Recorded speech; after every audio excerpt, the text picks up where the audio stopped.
Maayong buntag Sugbo and the rest of Central Visayas. Kini nausab si Hazel Gloria of the Philippine Information Agency Region 7.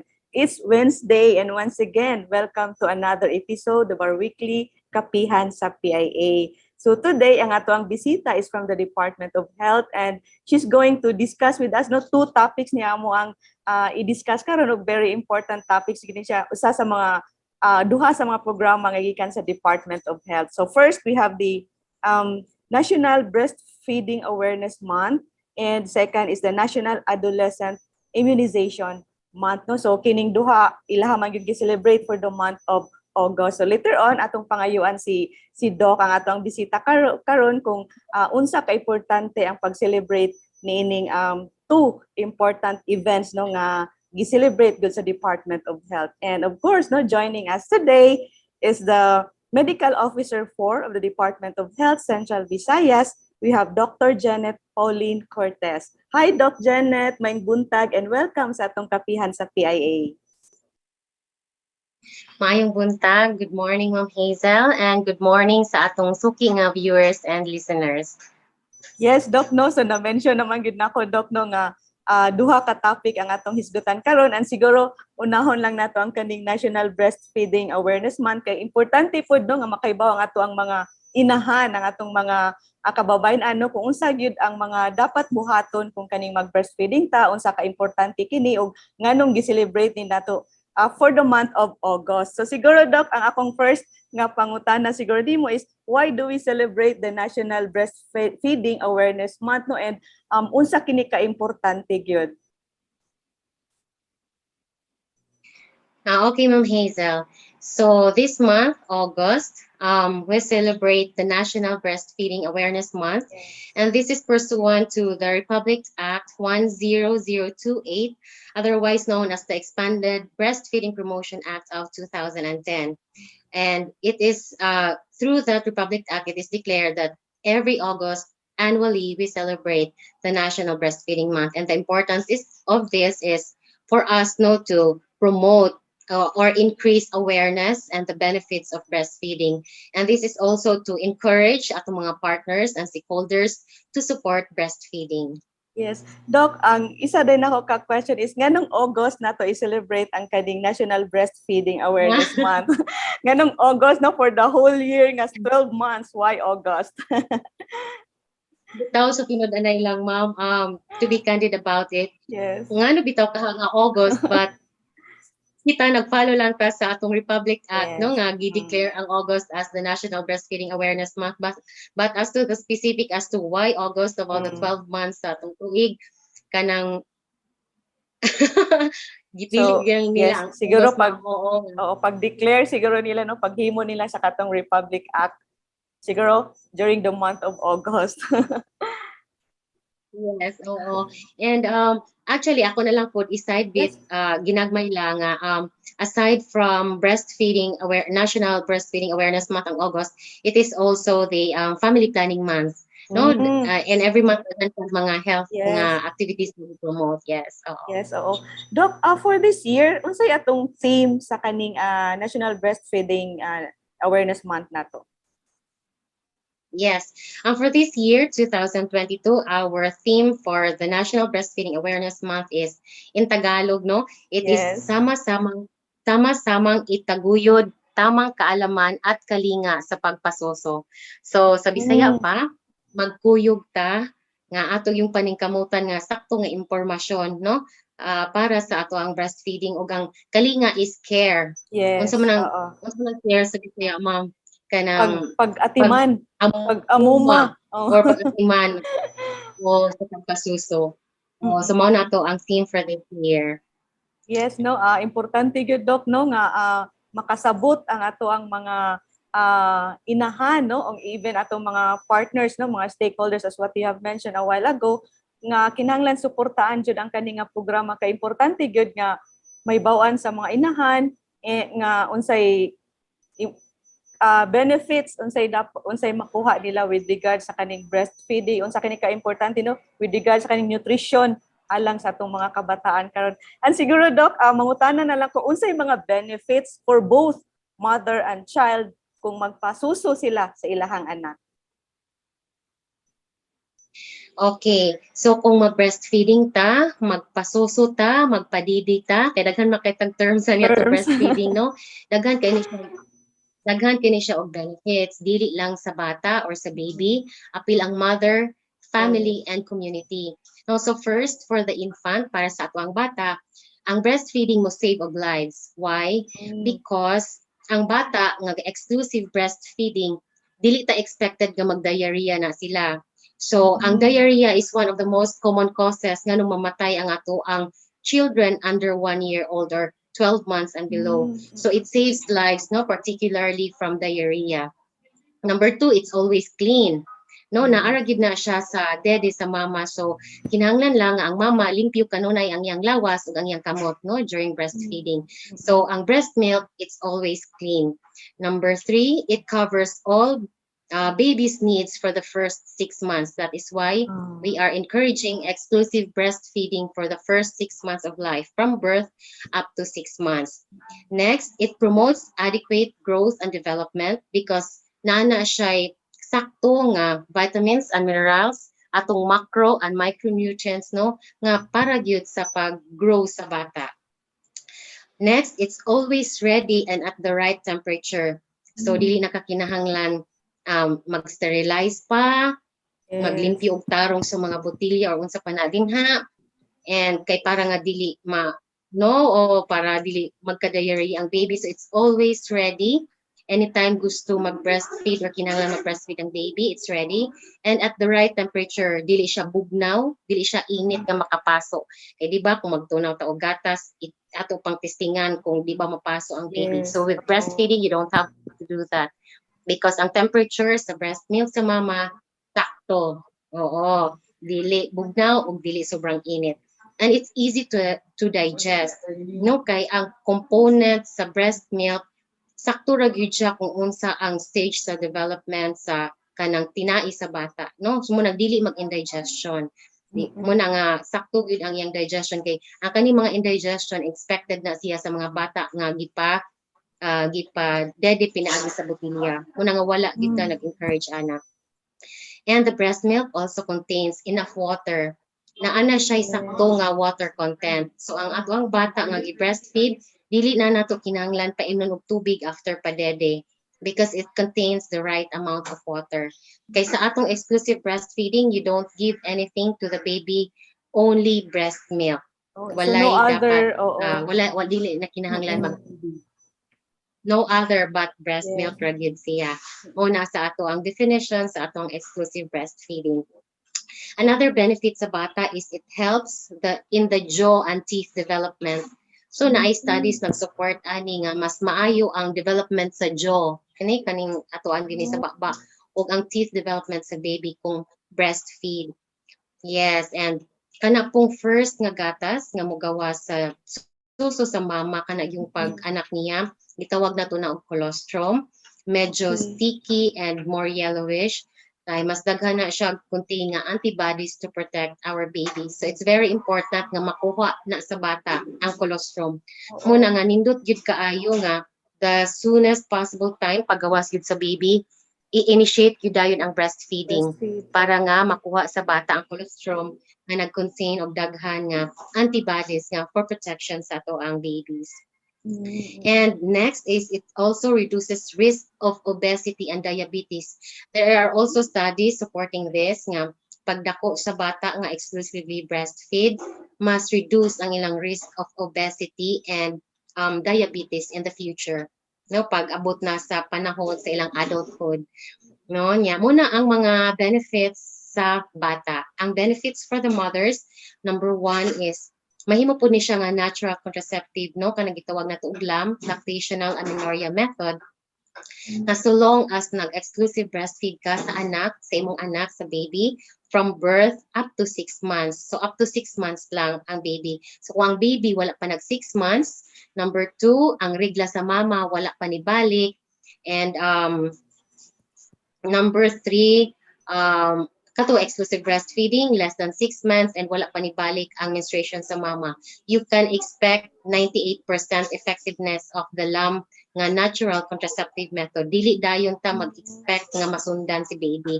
Mo bitaw na nga ang uban, moingon sila masipyat, 3 months pa, 4 months pa, Buntis nasundan na na. po dahil ang mama. Nga moingon sila, yes, oo, nagpadede man ko. Pero nagpadede siya, pero it's either nag-mix siya or dili per demand. Kinahanglan yun exclusive breastfeeding. Kay mao man ay makapastimulate sa body nga mo produce og hormones, no, to protect the mother from kanang masundan dayon siya pag anak. Oo. And another benefit sa mama is mo reduce og risk of bleeding. Kay once magpadede siya, mo produce na siya og hormone nga gitawag natog oxytocin nga mo contract sa ato ang matrix or sa uterus para malikayan ang pagdugo sa mama. So that's another benefit of early initiation of breastfeeding for the mother. Ang ato pag yung another benepisyo sa ato ang pagpa-breastfeed kay kung sayo ta magsugod og initiate, no, kanang magpasugod din ta og padede sa bata, pag anak gidayon niya, mas musayon og mas easier ang ato ang milk production kay mas stimulate man dayon ang mammary gland sa mama, no, nga oy nanay bata nga nagkinahanglan ani. So nature na siya nga mo produce dayon og kanang breast milk ang ato ang mga mama. So another benefit which is para gid ni nato tanan labi na sa panahon karon nga naapagyapon ang COVID-19 pandemic pagyapon ta, wala pa gilift ang kani ato ang pandemic. Yes. Economical reason. Yes. Kay kung nag-breastfeed ka for the next from birth to 6 months, as in free, totally free gid siya, wala jud kay gastuson. Wala kay gastuson. Yeah. Oo, wala kay gasto sa kanang mahal na kayon ang gatas, gamay nga can pila na 1,000, 2,000, 3,000. Ya kusog kay mo dedi ang bata, mahurot na nag 5 days. So pila na ka 1,000 ang imong 1 month. So imagine na kung nag-exclusive breastfeed ka for 6 months, wala jud kay gastos. Wala kay gastos sa bibiron ug unsa pa na dinha. No nya, tungod kay dili masakit ang baby kay exclusive breastfeed, wala ko kay gastos pagpa-ospital. No, sa dako kay tag ma-save kung mag-exclusive breastfeed ka sa atong mga anak. Another benefit sa mama nga dili gyud in kabayaran og kwarta is the bond between the mother and the baby. Personally, I cannot kuano kay di wala pa man koy baby kaluoy sa Ginoo, but for the mothers themselves nga naka-experience gyud padidi, lahi ra gyud ang ilang feeling. Ma-feel nila nga naa gyud special bond between the mother and the baby. And also for the mother nga permi niya makita niyang anak, mahikap, magakos, makisan, naa gyud na siya psychological effect nga makapa-closer niya together. And as the baby grows old, na siya self kana bitong sense of kanang security sa iyang parents that love siya, gi-care for siya. So naagi na siya benefits emotionally and psychologically para sa atong mothers ug sa atong babies. And another pagyud is nga benefit sa ato ang mothers is that it reduces the risk for breast and ovarian cancer. No, nga tungod aning mga hormones nga atong ipang-produce while breastfeeding, na sila some sort of protection sa ato ang mothers nga dili magka-breast or ovarian cancer. And aside from those daghan na kay benefits na nga atong na-mention for the children and for the mothers. And aside from that, beneficial po siya for the family because kung healthy si mother and healthy si baby, wala nagkasakit because nag-exclusive breastfeed ka. So, get away na to ang hospitalization, ang tambal, ang mga antibiotics, kung sa panadiha from infection, kung magkasakit, wala nag-breastfeed. So, daghan kay tag masave, no? And once you have a healthy family because you are breastfeeding, these healthy families collectively will create a healthy community, no? So, ang mga tao nato dili masakiton. And in the future, walay na nga obese, walay na nga diabetic, kay tungod kay exclusively breastfeed. So later on dako gyud gyapon kay siya impact sa family. And aside from that, because we are breastfeeding, we also save the environment because wala tay mga lata, mga karton o mga plastic nga gipanglabay. tungod kay gikan sa breast diretso ang gatas.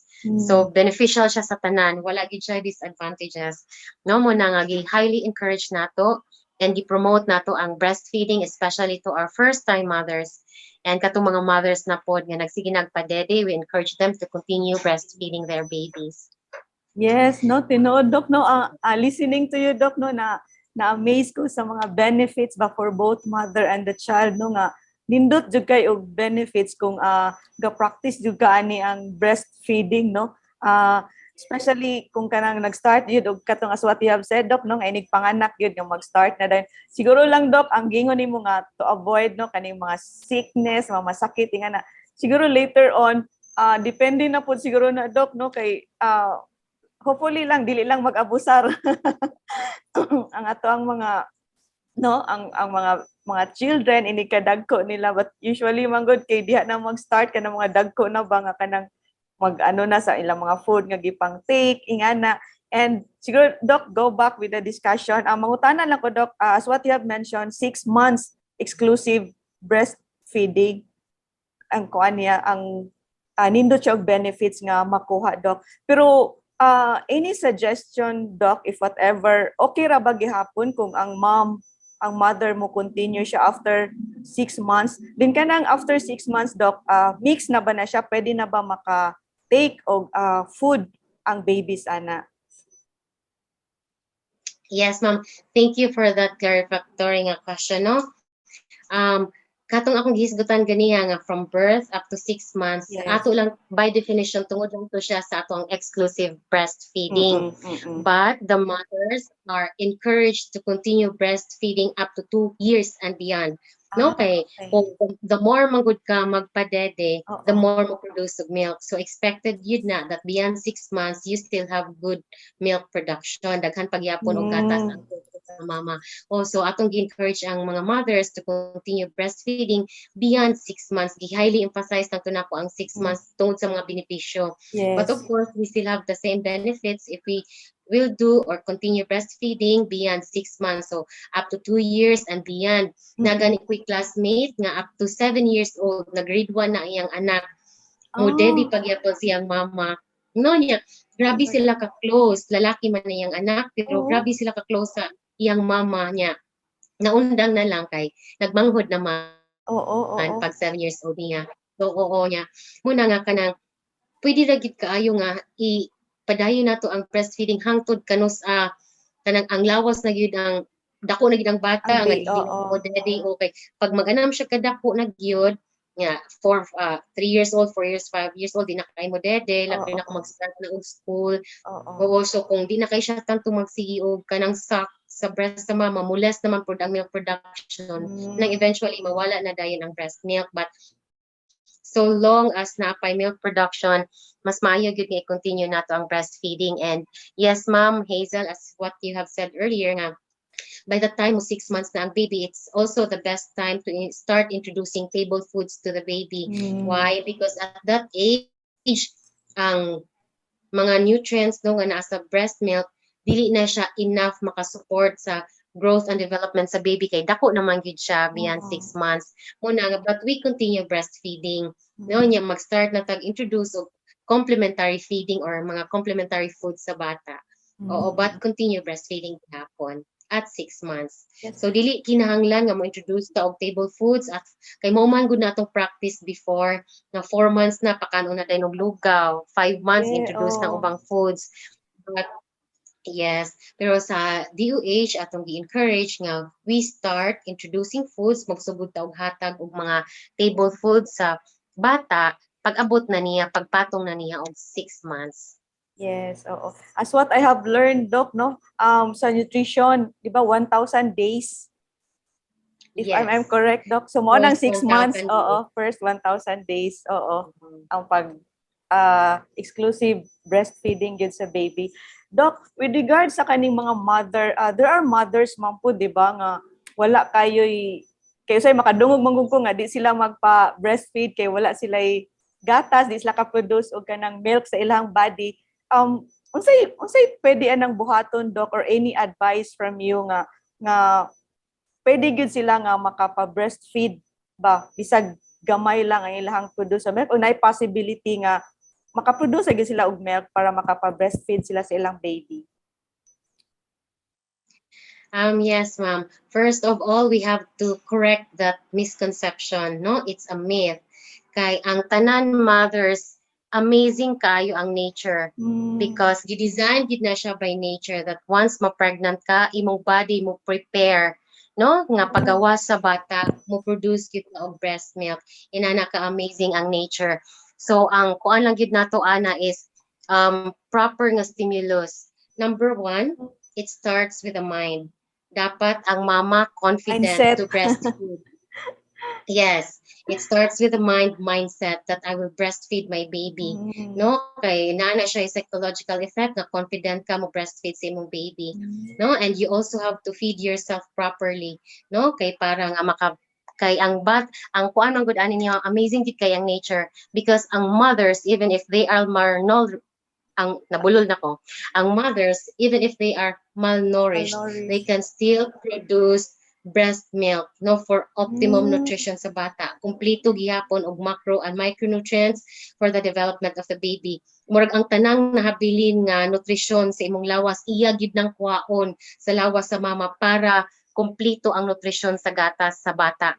Muna nga even if ang mothers mubo iyang timbang or malnourished siya, still makaproduce gyapon na siya og insakto nga breast milk with kanang optimum nutrition for the infant. So kinahanglan lang gyud nga munang mukaon gyud kag insakto para sa imong self. Kay ang tanang naa sa imong self kuhaon na niya sa nature para maghimo og gatas nga sakto sa nutrition para sa imong anak. And it's also a misnomer nga or kanang misconception no nga atong i-correct nga it does not matter sa size sa breast sa mama because ang gagmay kaayo og mga suso it does not mean nga gamay ra pud ang ilang gatas ug ang dagko nga suso daghan pud og gatas. No, it's not true because magamay man ang suso sa mama or madako still mo produce siya og milk base sa kinahanglan sa need sa baby because basta ma'am amazing gid kay ang nature because ang suso sa mama na siya kind of sensors no murag natural sensors nga kanang mo detect siya kung unsay need sa baby. So say for example, ang gatas sa mama nga nanganak og premature baby, lahi ang component sa iyang breast milk kaysa katong mama nga nag-anak og full-term baby katong sakto sa edad. No, ang consistency ana nila, ang components ana nila is different because naay sensors ang atong lawas nga mo detect og unsay kinahanglan sa baby. So, kung premature, kinahanglan need more protein and fats for growth. So, mas lahi ang iyang kanang component sa breast milk. Mo adjust kibali ba? So, that is something, yes, that is something nga naa sa nature that we cannot totally explain. Yes. But, but para gid na siya sa need sa baby. Para kung unsa iyang need para or kinahanglan sa bata for growth and development, i-provide na through breast milk sa mama. So ingon ana ka amazing. Yes, automatic mo na siya mo cope up doc no like as what you have mentioned nga premature ang baby. So not necessary nga ano pa ang mother nga kanang unsay kanang mga nutrients nga dapat i-feed niya sa baby but automatically murag ang sa iyang sa body pud nato sa iyang kanang sa breast mo produce pud siya unsa pud need. So that's really amazing jud kay doc. No nga dili gid mo ma-explain. Correct. Oo. So, Doc, yes, with regards sa kaning milk, Doc, sa mother, di ba as what you have mentioned, aside sa straight nga 6 months nga exclusive breastfeeding ang baby, depende man na sa baby no until when siya nga ganahan pa nga mo breastfeed sa iyang mother. Pero Doc, doon na ba nay taste or doon na ba nay changes ang milk sa breast sa mother? It depends upon kung unsa na ang gidakon sa baby. Doon kay di ba murag na may di kay ko ano kay doc I cannot kanang ano gid mo sa question but do na ba nay ang panglasa sa milk ba do na ba nay changes unya later on while gagrow ang baby? Di ko kibaw sa lasa ma'am ha. Pero ang component sa breast milk mo adjust sa needs sa nutritional needs sa bata. So atong example ganiya nga premature or mature or kanang full term Oo. or kanang masakit si baby, no, og mag-anam sad kada po yung edad like 4 months, 6 months, 6 months ang components ana niya mo adjust pod, no, but maabot ra gyud sa point na these ug unsay mga naa nga kanang macro ug micronutrients kana sa gata sa mama, maabot ra gyud sa punto nga dili na siya makaapas sa kinahanglan sa bata at the age of 6 months. Muna nga mo to nga time nga kinahanglan nata start to introduce of Other complementary complement, foods or yes. Oo. complementary feeding o para ma-suportaan ang other needs sa bata. Oh, Mm-mm. but other than that, mo adjust ra gyud ang kanang breast milk sa unsay kinahanglan sa bata. Muna nga kinahanglan gyud nga kanang i-continue good sa mama ang pagpadede sa iyang mga anak. Mm-mm. Doc, with regards sa kaning celebration na to, no, National Breastfeeding Awareness Month, sa side sa DOH, in order to increase, no, sa kaning awareness na to with regards sa kaning breastfeeding, unsa ang mga kaayuhan, unsa ang mga benefits nga makuha ani, unsay mga programs, unsay mga activities nga gihimo sa Department of Health? Yes, ma'am. In the previous years, I think last year gani we have the Big Latch ka familiar man ta ng the Big Latch no nga Mm-mm. activity, but unfortunately for this year, murag wala pa man tay kanang murag dili ta mag-conduct og Big Latch. We've heard na murag ma-move siya to April for some reasons we do not know Yeah. yet. But ang atuwa lang gid ani ma'am karon kanang training nga among gi-conduct karon, this is for MBFHI, no, kanang assessment sa atong mga hospitals to be mother baby friendly. Muna ato gyapon gi-encourage ug gi-promote ang ato ang breastfeeding, and naa sad tay mga activities like this, no, na atay interview with activities with Kapihan sa PIA, and we also have mga promotions sa kanang sa atong mga different radio stations. Ang ato ang HEPO unit, I think they're also kanang mga pages sa atong newspaper, and napod ni siya sa ato ang mga internet nga mga kasi tawag ani ma'am kani ato ang mga Social media. Facebook, Yeah, social oo. media Yes, accounts oo. sa atong Facebook, Instagram, Twitter, ug unsa pa na din ha, YouTube. Yes. Makita nato no nga mga inaay mga materials nga makita nila nga naghatag og mga sakto nga information about breastfeeding, and also to promote and support breastfeeding.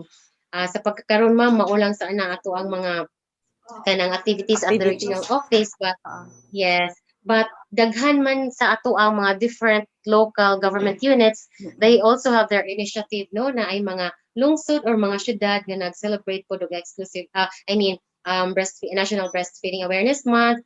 Naa sila kanang magdungan po sila og padede, naa sila mga activities sa plaza or sa mall, o depende sa LGU, naa sila mga different initiatives for the celebration of National Breastfeeding Awareness Month. Doc, doon na ba tayo data dinhi sa Central Visayas with regard sa kaning ni-increase ba ang awareness nato with regard sa kaning breastfeeding? Daghan bang mga mothers ang na-encourage nga magpa-breastfeed na gyud sila sa ilang mga babies? The data that we have for now, ma'am, sa atong pag 2020 katong yung pag-lockdown bitaw nato, ang ato ang initiation of breastfeeding, duha man ka atong parameters ana. Initiation of breastfeeding and exclusive breastfeeding. Kung mo yung tag-initiation of breastfeeding, that means pag anak dayon sa bata, within pila pa ka paggawas gid sa bata, ibutang man na siya diri sa dughan, gitawag na tog unang yakap. Kung pwede pa lang idiretso gyudayon na siya sa soso sa mama para ma-initiate gyudayon ang ato ang breastfeeding. So within few minutes naa na gyudayon na siya sa soso sa mama, no, naama na siya yung mga signs sa iyang mga body languages niya, no, nga mangita siya sa soso sa iyang mama. So immediately after birth mag-initiate na to og breastfeeding. So muna gitawag na to og initiation of breastfeeding, na ata sa 74%. And in 2020 na siya. Sa 2021 isa ka siya og 93%. No, so naatay improvement. Pag abot sa exclusive breastfeeding katong yung nagpadedita sa atong mga babies, sukad sa iyang pagkataw hangtod 6 months nga wala tay laing gihatag nga wala tay gihatag nga tubig, wala tay gihatag nga any other nga or pagkaon, breast milk ra gyud sa mama mo na exclusive breastfeeding naata sa 63% pag 2020, medyo nibaba ta slightly no sa 2021, 61.78%, Oh, almost 62%. So diferensya lang og 1%. 1%. Oo, Kay oo. oo, kay by 2021 nagsugod-sugod na pud bayag open up ang ato ang kuan Yeah, ani, di ba mga nagsugod na ang malls. ubang business na. Oo, so start na pud og balik og trabaho ang ubang mga mama, so medyo Mm, naapektuhan, naputol ang pag-breastfeed. But mm, katong yung pag-lockdown nato medyo taas-taas kay ang atong target ani is only at 50%. But we are oh, beyond yeah. 50%. Oh, so oo, pero as per reporting that we are required at least 50%, but we are encouraging our mothers nga kung pwede gyud kita tanan para dili na lang ta makontento sa 60-70%, Yes.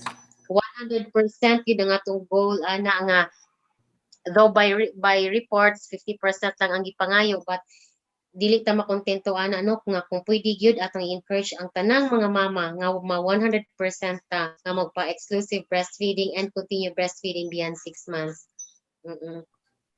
Bitaw no kay tinuod gyud dok no nga kanang importante gyud no nga magpa-breastfeeding kay listening to you a while ago, grabe gyud ang mga benefits sa baby nga makuhaan aside sa baby sa mother o sab no. Nindot kay ang mga benepisyo nga makuha kung magpa-breastfeed ang inahan. So doc, siguro later on if napatay time we will continue on breastfeeding, but we have another topic no kaning National Adolescent Immunization Month no nga celebration. So siguro Doc, mangutanan lang ko with regard sa kaning immunization, kung unsa ka importante gyud no nga magpabakuna ta. Dili lang siguro ni sa kanang mga babies and even no mga adults na siya as what mao man ni atong gi-celebrate karon, kung unsa gyud ka importante nga magpabakuna gyud. Okay. So, ang immunization is very important, Yeah. no? According to the World Health Organization or WHO, it is one of the most effective nga preventive measures no Mm, to prevent mga vaccine preventable diseases, yes. especially sa ating mga bata. No, so for our children, um, actually, ma'am, we are covered by law. Mm. um, Medyo tiguang na sad ko ma'am, nakalimot ko sa numbers sa atong law. Nakalimot ko take down note. I'm so sorry about that. But we have this law that the children have this right to be fully vaccinated. Yes. No nga kanang maprotektaan sila from daghan man gud og mga vaccine preventable diseases. So Mm. sa atong routine immunization, we have the BCG kanang ini katawag sa bata. Mm. We have the DPT, no, gitawag na nato penta karon kay 5 na kabuok ang naa sa sulod ana. And napod tay mga OPV or oral polio virus nga vaccine para ma-prevent nato ang polio. We have the measles and rubella nga vaccines. So Yes. para mo ni siya sa atong routine, no, dapat makumpleto na ni sa ato ang mga bata before sila mag-birthday og 1 year old muna for our Mm. routine. But for our adolescent nga immunization, we have this MRTD vaccines, no, measles, rubella, and TD vaccines for our adolescents, and we also have the papillomavirus, no, nga vaccine for the HPV, human papillomavirus nga vaccine para against the kanang atong gitawag og cervical cancer, no, so HPV Yes. vaccine ato ning ihatag sa atong mga adolescents nga nag-edad og 9 years old to 14 years old. Sa babae lang ni siya ha, kay wala Mm. may cervix ang lalaki, Lalaki. no, so sa ato pero mas effective ni siya nga vaccine if ihatag nato sa atong mga batan-on nga kababaihan, oo, nga Ah, wala pa na exposed to the virus through oo. sexual contact, no, so mas Okay. effective siya kung hatag kung napatas sa kanang virginal stage, no, though naagyan po siya effect sa katong na-expose na, but lahi ra gyud kung mahatag nato siya sa ato ang katong mga napatas sa stage na 9 to 14 years old. Mm. Um, 2 doses na siya, 6 months apart. And kuani siya, sa una ato ning gibuhat nga school-based. No, so gihatag ni Mm. nato siya through sa atong mga eskwelahan. But there was a time nga gihimo siyang community-based, dili na siya sa school lang. No, per community na gyud nato, the same with the other vaccination.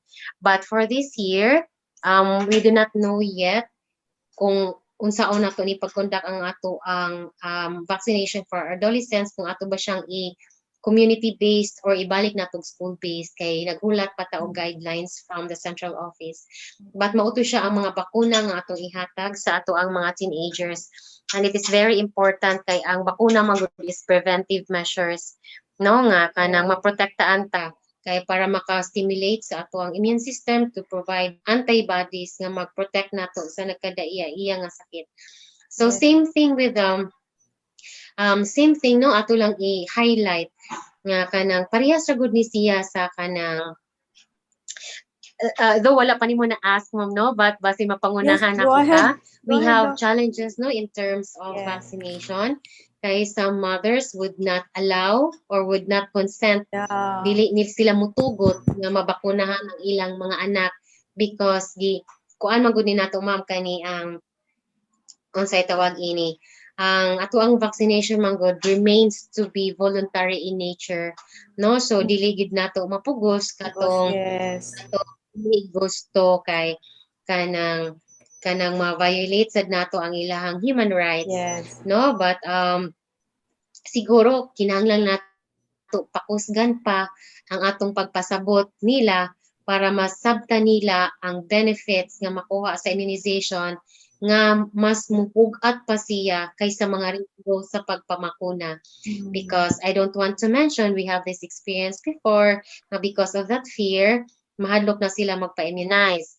Now, gusto lang nato masabtan, labi na sa atong ginikanan, sa atong mga lolo ug lola nga stage lolo-lola, nga dili mosugot nga pabakunahan, oo, kay kini ang tong fear kailang na gibati, no, nga kanang same ra gud na nga ngano ang atong mga bata ato ang mga pabakunahan.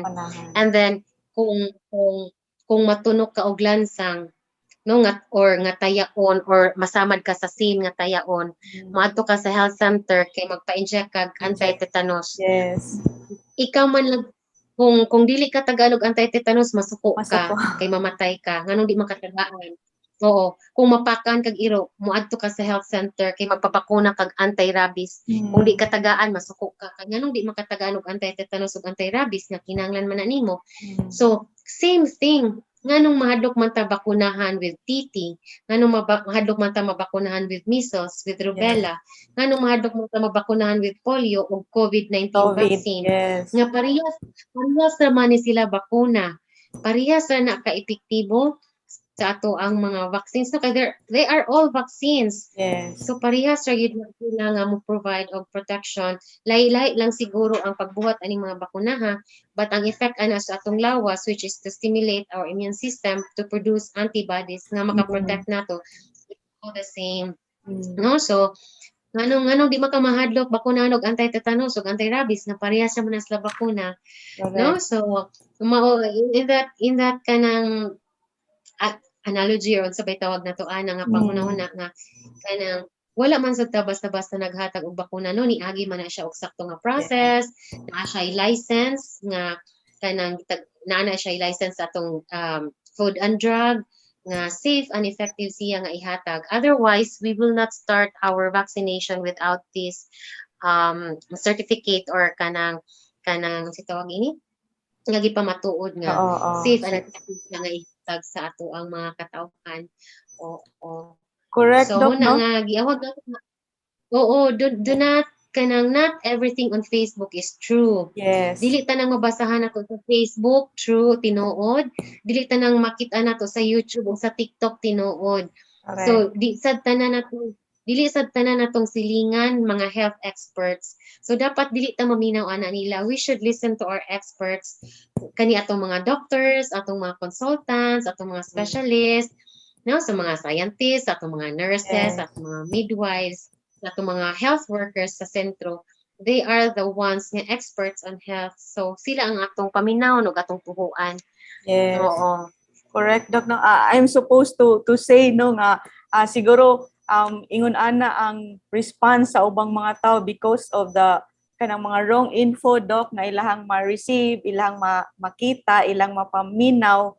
So that's why kaning mga fake news, mga we really need to combat all this kaning mga disinformation, misinformation kay mo gyud na one way nga nakapa hesitant no sa mga tao nga dili gid sila magpabakuna, which is really if you think of it as what you have mentioned no nga importante gid siya nga mapabakunahan tatanan to prevent no any diseases unya along the way, just like kaning COVID, wala ta na-expect nga maabot ang COVID, so ingana di ba, so there are things nga mga unpredictable nga mahitabo, which is we should always be ready gud unta, so that's why kakatong kung kinahanglan magpabakuna na lang gyud daan no, which is as what you have mentioned Doc no, for the safety no, to prevent no any diseases nga moabot sa ato ang body nato. So Doc, I think murag wala naman gyud tay oras na, although kay ba ko nga daghan pa jud kay kag i-share no with regards sa breastfeeding,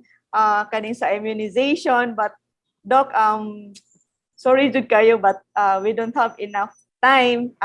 Although there are a lot of times so magid nga mag-guest na to ang Department of Health, so magkita ra gyud gyapon ta Doc Janet.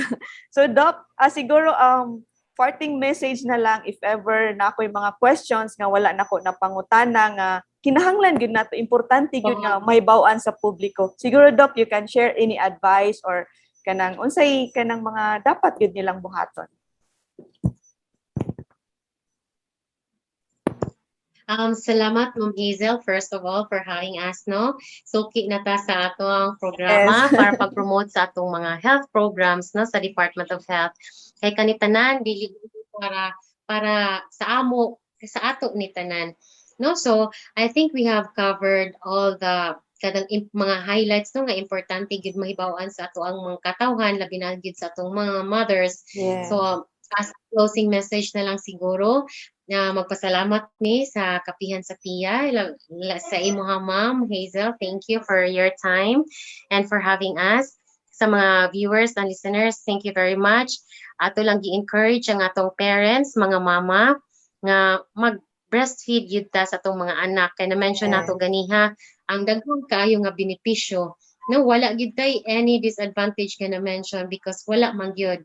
Ang tanan, para sa kaayuhan sa atong mga bata, sa mga anak, daghan gid kaayo ang mga benepisyo sa breastfeeding. Munang atong encourage nga mag-breastfeed gid ta, labi na karon ang maternity leave sa una 2 months ra man na, it has been increased to 105 days para at least ma extend pagid nato no ang ato ang pagpa-breastfeed sa mga bata. And even if you are working, even if nagtrabaho ang mga mama, advantage gani ni ron kay gialaw pa magyapon ang work from home sa uban. Maka-breastfeed gihapon sila lahang mga anak no. So ato ning i-take ang opportunity nga maka-breastfeed ka sa mga anak.